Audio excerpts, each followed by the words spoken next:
I seen this post on Instagram recently where Will Smith proclaims that he retires from making Jada Smith happy. It got me thinking about my own life, and as far as everyone else's life, it is not our job to make other people happy. You can make them smile, laugh, and for a moment, experience happiness, but what lies within them, their own emotional balance that they have within themselves, is what truly makes them happy. They have to find things that regulate their happiness. And it is, again, not your duty to be that person to make them happy. And in my early 20s, it took me a while to understand that it is not my job in a relationship to make someone else happy. I cannot be your happiness. I can be a happy part of your life, but I'm not your happiness. I'm not your source of happiness. A sort of situation when I was 23.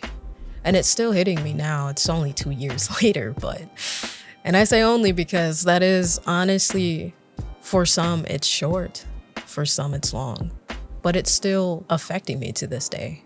And learning that lesson that you are not someone else's happiness. You cannot force yourself to be the reason someone continues to be happy, because that's basically like leading a horse to water. It has to want to drink that water in order to stay alive. And for people, they have to want to be happy to stay happy. And so with that reflection to myself, I had to reread this message that honestly had my breakthrough and click many months ago as to why I had to completely walk away from a situation that no longer served me. And this was a message from a previous partner of mine that I wanted to build with, I wanted a relationship with, but they were not ready. And you cannot force someone to choose you. You cannot force someone to be ready to be in a relationship with you. And the message says, I did want you.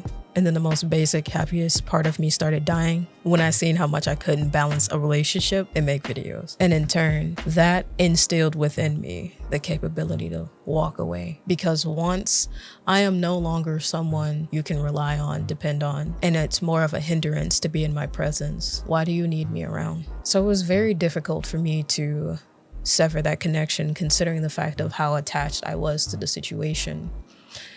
And it's really due to the fact that that relationship in a nutshell was something that I honestly did crave, I did want and desire, but I didn't need, because now 2 years into the future, I'm still going.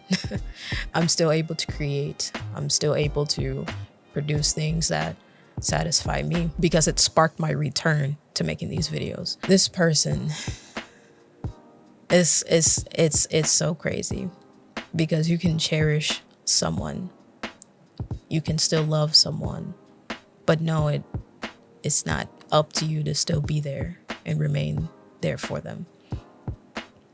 Now, I've also been online about reading posts about letting people go, and the actual initiation of doing all of these things is a difficult task. It is not linear, and you will constantly have up and downs whenever you are choosing to detach yourself from someone that you had an attachment to. But the post goes on to say, letting go doesn't mean you stop caring. It means you stop waiting for someone to care back. You can love someone and still walk away. That's not weakness, it's wisdom. And in turn, you finally start choosing yourself rather than worrying about another person, trying to confine into their lifestyle, their priorities, and what they have going on. And if you see that you are on the back burner out of all of these situations, and you're constantly trying to be seen, to be heard, to actually be chosen, that's not someone you need to stay with, because truthfully, relationships are a choice, and they're choosing not to want this relationship with you, because relationships for them right now is a hindrance on their course, what they have going on in their life. And that has nothing to do with you, because you as a person, you have your own different individual ideologies of what a relationship is and what it pertains to another person and how you guys connect. And for that person to not be ready, it should not be up to you to continue fighting for, to stay in this place where you're constantly waiting. You shouldn't have to wait for someone who chooses you, because you would know for a fact it wouldn't come with confusion. It wouldn't come with doubt, the self-doubt. So truly letting go of romanticizing someone's potential and what you wanted them to be, what you saw they could have been, but they are not, will bring you back to reality and realize that Relationships aren't as difficult as the situation that you are in is. Because if you're having constant drawbacks, constant boundaries being broken, simple things that are just bare minimum to you and your standards, you have your answer. You're just waiting for something to change in your favor. And it may never come to that point. People are selfish individuals, and it is time for you to take it upon yourself to be selfish. You need to pour into yourself in a way that takes you away from the shackles of depending on another person.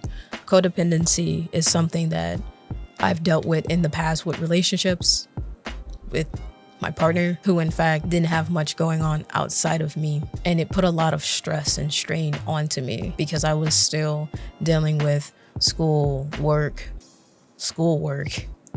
And it's like, when you become the main source of someone's existence, happiness, and they latch onto you in a way that isn't sustainable for when they're alone and by themselves doing other things, it starts to tarnish that relationship, because that dependency on that person for constantly being in their presence and needing them to be in your presence, it's an overwhelming feeling. But you are never too much for the right person.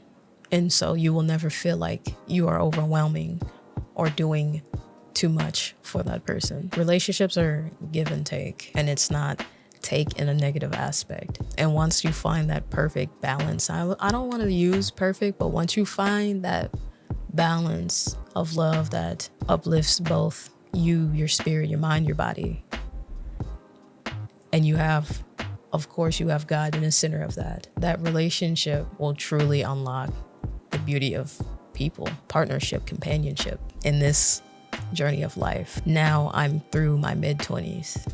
I'm now seeing the wrongs in my actions and how I went about remaining in love and with other people. It's something that truly it's transpired now into the realization that a lot of the things that I have done with other people, it definitely was not something that was half done.